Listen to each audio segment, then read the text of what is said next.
Bonjour à tous. Donc, je m'appelle Martine. Je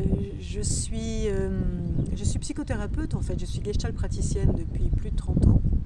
Je vis actuellement sur l'île de Ré. Et le jeûne a été pour moi un outil sensible, incroyable et qui m'a permis d'être en rémission d'une polyarthrite rhumatoïde. J'ai fait 21 jours de jeûne.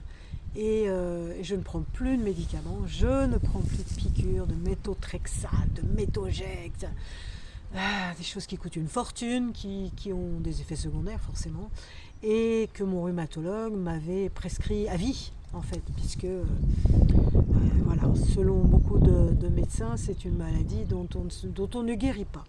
Et en fait, j'avais vu une vidéo d'une femme qui s'était elle-même guérie après 21 jours de jeûne.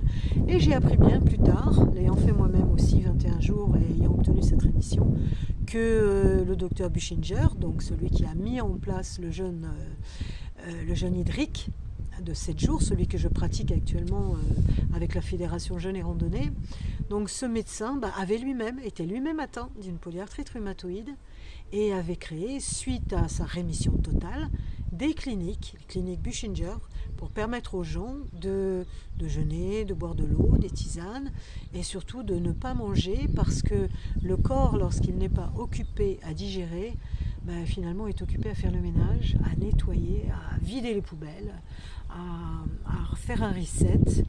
Et voilà, c'est ce que les gens viennent chercher quand ils viennent ici, jeûner avec moi. Et ce que je trouve intéressant, moi, dans cette période, avec ma spécificité, c'est que le jeûne nous met forcément dans un état de réceptivité, de vulnérabilité. C'est un état où on a moins de défense, où on a plus d'ouverture, parce qu'on a du temps pour soi et qu'on a choisi de faire cette démarche. Et du coup, on peut aller aussi nettoyer au niveau émotionnel. On peut aussi aller déposer des bagages, des choses qui nous encombraient, qu'on avait en soi, qu'on n'avait pas le temps de regarder. Donc, si on ne les regarde pas, on ne les identifie pas, on ne peut pas les déposer.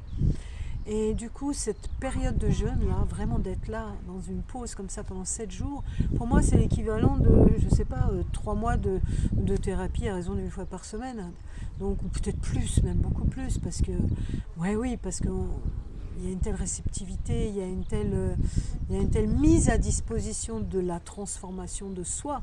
Les gens ont tellement envie d'alchimiser leur plomb et de le laisser se transformer en or, que lorsqu'ils sont dans le bon contexte, qu'ils ont fait le bon choix, qu'ils ont bien la bonne direction dans leur tête, le bon mindset, et qui sont accompagnés dans cette perspective de transformation, eh bien, ça fait quelque chose d'absolument exceptionnel. Et je pense que c'est pas juste une parenthèse, un jeûne de 7 jours, un jeûne hydrique sur l'île de Ré, d'après les témoignages que j'ai, d'après ce que j'en vois, c'est plus qu'une parenthèse, c'est un tournant, c'est une pierre blanche. Et j'ai des retours de personnes qui, après 6 mois, 9 mois, je garde contact avec des gens qui me disent alors que ça a transformé leur vie. Ça peut être des petites choses, mais des fois des petites choses, ça transforme énormément la manière dont on voit notre quotidien, dont on relationne avec nos proches, dont on se positionne dans son milieu professionnel. Voilà, pour chacun c'est différent, bien sûr, c'est du sur-mesure et puis c'est en fonction des besoins. Mais je pense vraiment que pour la transformation, allier le corps, l'émotionnel, l'esprit, surtout dans une nature aussi merveilleuse, bon là c'est le début du printemps, c'est exceptionnel. Voilà, c'est quelque chose que je me sens honorée d'offrir. Et si vous avez envie de venir prendre soin de vous, et allez regarder toutes les pépites, toutes les merveilles que vous avez à l'intérieur de vous. Bienvenue sur l'île de Ré.